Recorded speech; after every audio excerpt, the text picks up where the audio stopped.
دیکھیں یہ ایک ظاہر ہے ایک بڑا اور اہم بنیادی سوال ہے ہمارے اس پورے پروگرام کا کہ حالیہ کچھ عرصے میں کئی اسٹینڈنگ کمیٹیز ہوئیں جہاں پہ بہت زیادہ کھل کے بات ان ایشوز پہ ہوئی،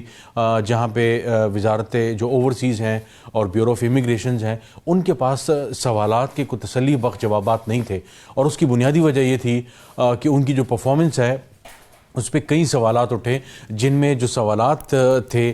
جو ہمارے سامنے ڈاکومنٹس بھی ہیں ان میں جو اہم سوالات تھے وہ یہ بھی تھے کہ ان کی جو تعیناتی ہے وہ ان کی کس قابلیت کے تحت کی جاتی ہے۔ ظاہر ہے ٹھیک ہے ان نے ماسٹرز کیا ہوا ہے، ان کا کچھ ایکسپیرینس ہونا چاہیے، ان کی جو امیگریشنز ہیں یا اس طرح کی چیلنجز ہیں ان کو انہوں نے دیکھا ہو، سارا کچھ ہو، لیکن تعیناتی کا پروسیس بھی ظاہر ہے وزیر اعظم تک جاتا ہے، پھر اس کے بعد وزارت جو ہے اوورسیز کی سمندر پار پاکستانیوں کی وہ نوٹیفائی کرتی ہے، لیکن اس کے باوجود جب اتنا پروسیس ہے، آپ نے اتنی چھانیاں، اتنے گیٹ کیپنگ کے پروسیس رکھے ہوئے ہیں، تو پھر کیوں ایسے لوگ وہاں چلے جاتے ہیں جو پاکستانیوں کے مسائل حل کرنے کے بجائے ان کے لیے مزید پیچیدہ بنا دیتے ہیں؟ تو لیکن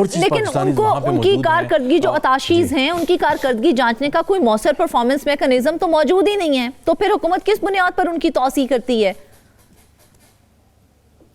بالکل، یہ ایک بہت بڑا بنیادی سوال ہے جو کئی مرتبہ مختلف دستاویزات میں اور فورن مشن میں جو پاکستانی موجود ہیں وہ یہ بار بار اٹھاتے ہیں کہ جناب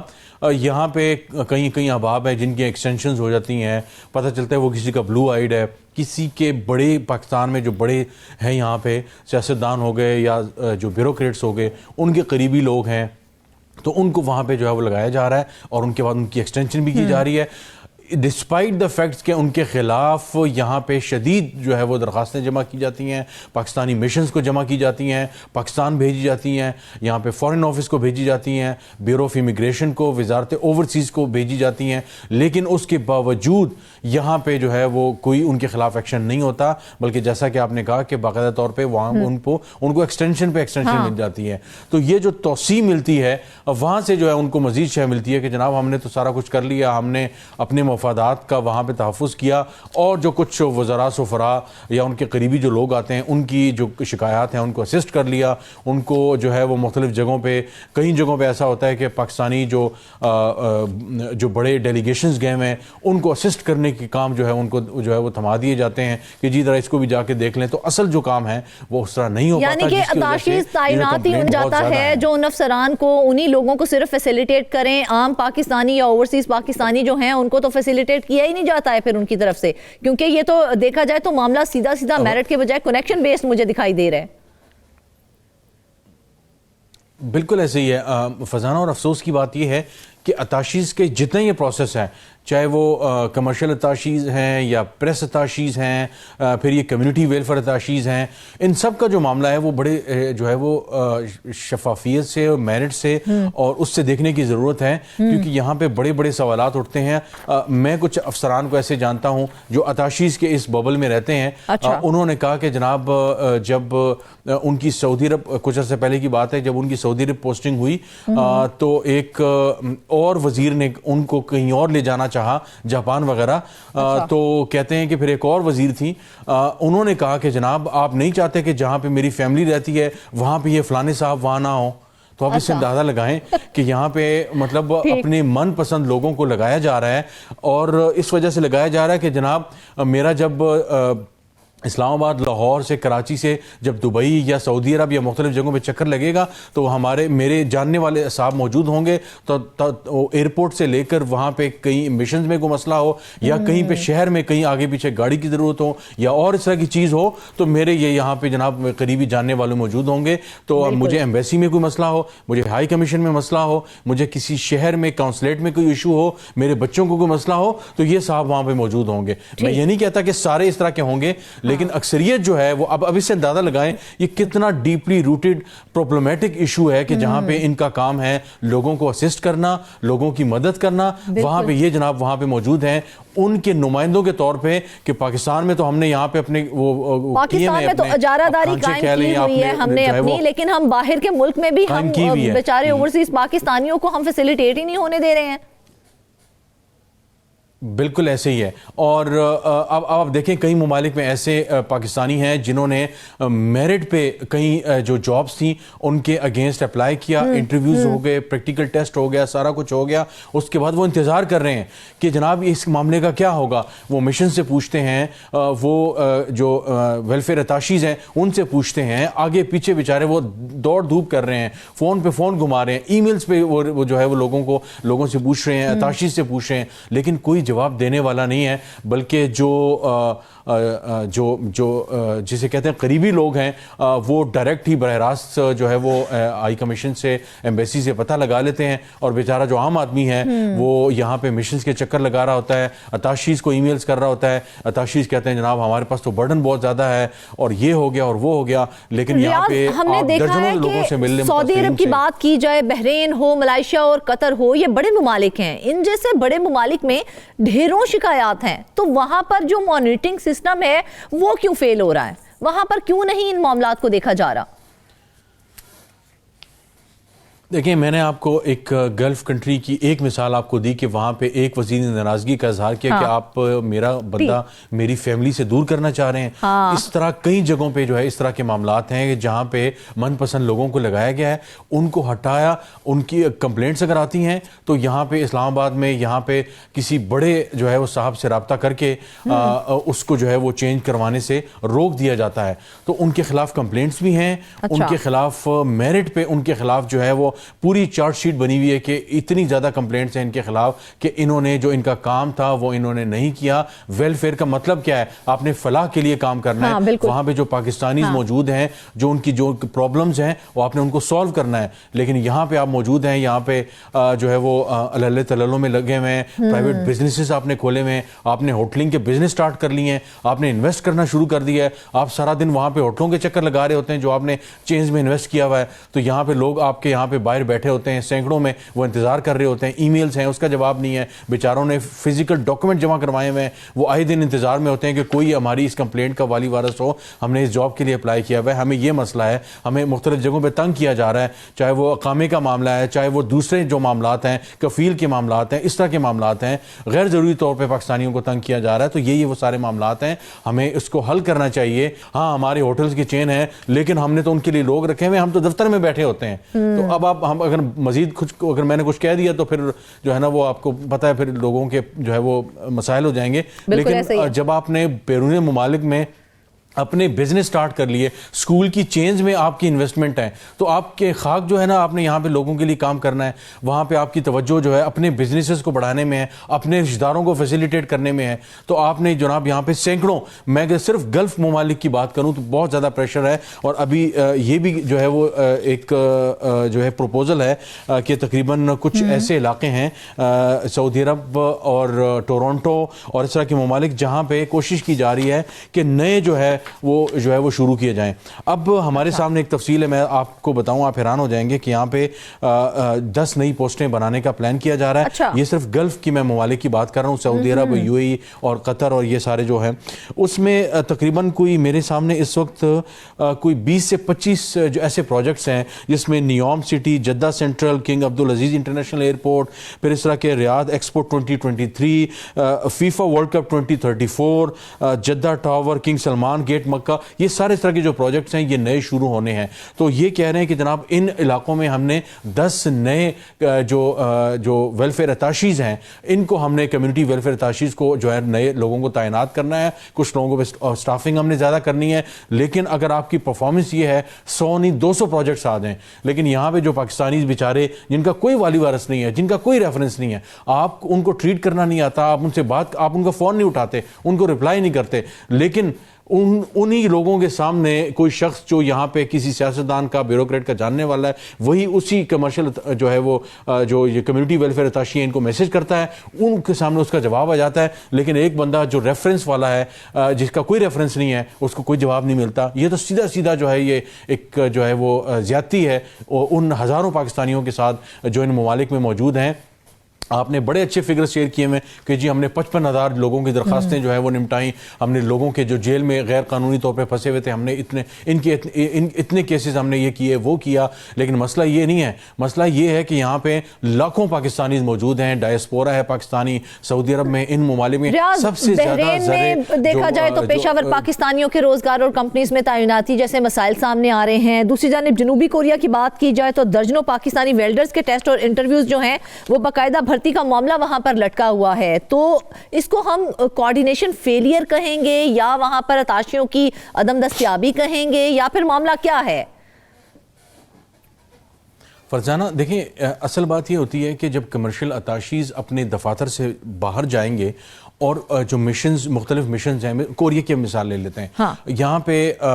مطلب یہ مختلف ممالک میں بھی ہوتا ہے. کوریا کی آپ نے مثال دی کہ جی ویلڈرز والا معاملہ ہے, لوگوں نے انٹرویو کا وہ معاملہ ہو گیا, ٹیسٹ کا معاملہ ان کا ہو گیا, جو سرٹیفکیشن تھی وہ کاؤنٹر چیک ہوگی, ڈاکومنٹیشن کی ویریفیکیشن ہوگی, پاکستان سے ہوگی, فارن آفس اسٹیمپ لگ گئی, وہاں چلے گئے, سارا کچھ ہو گیا,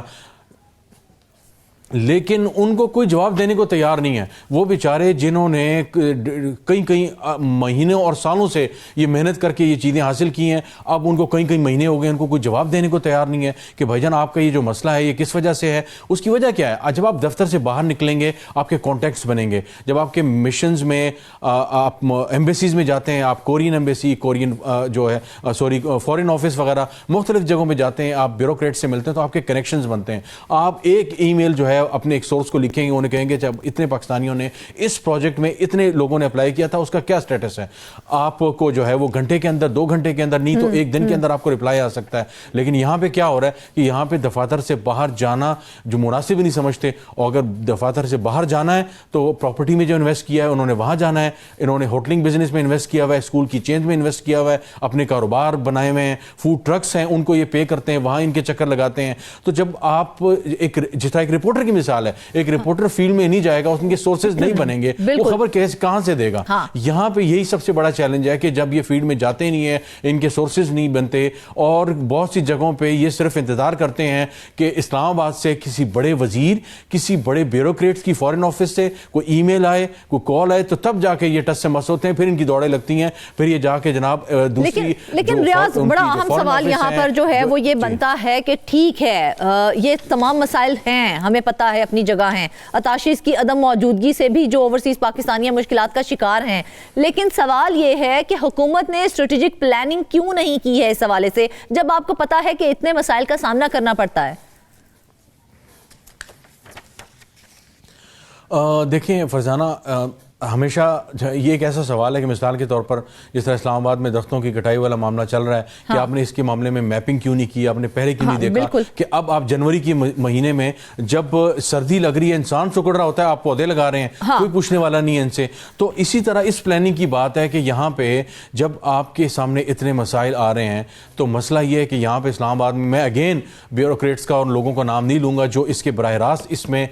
میں کہتا ہوں کہ ذمہ دار ٹھہرائے جا سکتے ہیں کہ جب اتنی کمپلینٹس آ رہی ہیں, آپ کو ای میلز آ رہی ہیں, تو آپ کو چاہیے کہ باقاعدہ ایک فورینزک آڈٹ کریں اور پتہ لگائیں کہ یہ جو اتنے مشنز پہ اتنے 24 مشنز ہیں, 16 ممالک ہیں, آپ 10 اور ایڈ کرنے جا رہے ہیں. ہماری وہ بھی ناراضگی کا اظہار کر چکی ہیں, تو کیا اس کے بعد کسی اتاشی کے خلاف ڈسپلنری ایکشن لیا گیا ہے یا بس یوں ہی چھوڑ دیا گیا ہے؟ ہم نے فرزانہ جتنی ہم نے یہاں پہ میٹنگز اٹینڈ کی ہیں وہاں پہ یہی ہوتا ہے کہ سیکرٹری صاحب نے سر نیچے کیا ہوا ہے اور جو متعلقہ 1-2 لوگ ہیں وہ شیپشلی چیزوں کو ایکسپلین کر رہے ہوتے ہیں. وہ کہہ رہے ہیں جی ہم تو یہ کر رہے ہیں, ہم وہ کر رہے ہیں. وہ انہیں کہتے ہیں, مثال کے طور پر جو نیشنل اسمبلی کی اسٹینڈنگ کمیٹی کے چیئرمین ہے اوورسیز پاکستانیز کی, آغا رفیع اللہ, انہوں نے بار بار جو ہے کئی مرتبہ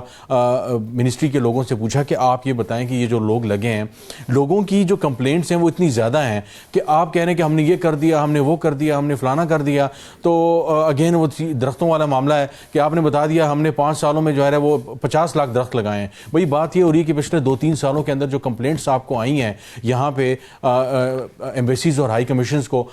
جو اتاشیز ہیں ان کو کمیونٹی ویلفیئر, آپ نے ان کا کیا کیا؟ کیا آپ نے ان کو ریزالو کرنے کے لیے کچھ کیا؟ وہ کہتے ہیں جی ہم تو کوشش کر رہے ہیں, ہم نے اتنے ہاسپٹلز کے جو معاملات ہیں ایک آخری سوال لوگ اریسٹ ہوئے تھے. مجھے صرف اس کا جواب دے دیجئے کہ حکومت آپ نے ہی ہمیں بتایا کہ 10 نئے ممالک میں تاشیز کی پوزیشن جو ہے وہ بنانے جا رہی ہے. تو میرا سوال صرف یہ ہے کہ جب موجودہ سسٹم ہی موثر نہیں ہے تو نیا ایکسپینشن پلان کس بنیاد پر بنایا جا رہا ہے اور کس طرح سے اسے اپلائی کیا جائے گا؟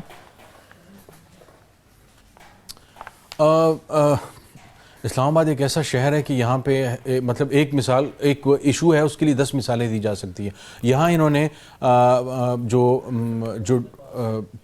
عمارتیں بنانے والا اسلام آباد کے اندر جو سرکاری عمارتیں بناتے ہیں پورے پاکستان کے اندر ان کا ایک ادارہ ہوتا ہے PWD. تو اس میں کرپشن بہت زیادہ تھی, اس ادارے کو ختم کر دیا. جو اسلام آباد کی حد تک تھا وہ انہوں نے CDA کو دے دیا. اب پتہ یہ چلا کہ جو ملازمین وہاں چلے گئے تھے ان کی سمجھ ہی نہیں آ رہی. اچھا کام کون کرے گا سمجھ نہیں آ رہی. CDA کہتا ہے ہمارے پاس تو یہ پروجیکٹ نہیں ہے, یہ تو PWD کے پاس تھا, کیا کیا جائے گا. لاسٹ 30 سیکنڈز یہ جو سارا معاملہ ہے جب تک اس کی انڈیپینڈنٹ انکوائری نہیں ہوگی تو آپ نئی عمارت بنا لیں, نیا آفس بنا لیں, آپ نئے لوگوں کو تعینات کر لیں, کچھ بھی نہیں ہوگا جب تک آپ اس موجودہ معاملے کو, جس طرح ہم سائبر کرائم اور NCCI والے معاملے کو بالکل آپ مسائل کو حل ہی نہیں کر پائیں گے. نہ دیکھا جائے تو اوورسیز پاکستانی جو ہے نا وہ صرف ترسیلات نہیں بھیجتے ہیں, وہ پاکستان کا امیج بھی دنیا بھر میں لے کر چلتے ہیں. اگر انہی کے مسائل حل نہیں ہوں گے تو نقصان صرف کسی فرد کا نہیں پورے اسٹیٹ سسٹم کا ہوتا ہے. اب دیکھنا یہ ہے کہ حکومت ویلفیئر اتاشیز کو واقعی ہی سروس اور اورینٹڈ بناتی ہے یا یہ نظام بھی محض فائلوں تک محدود رہے گا. ہم سوال اٹھاتے رہیں گے کیونکہ جواب ملنا اوورسیز پاکستانیوں کا حق ہے. ناظرین واپس آئیں گے ایک بریک کے بعد.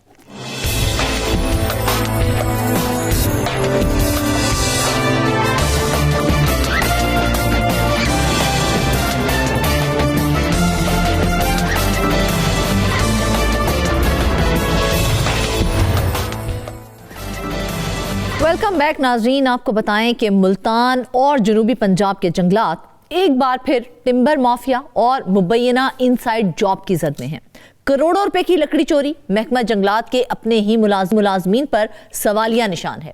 110 مقدمات, 114 اہلکاروں کے خلاف کارروائی اور اب اینٹی کرپشن بھی فیلڈ میں آ چکی ہے.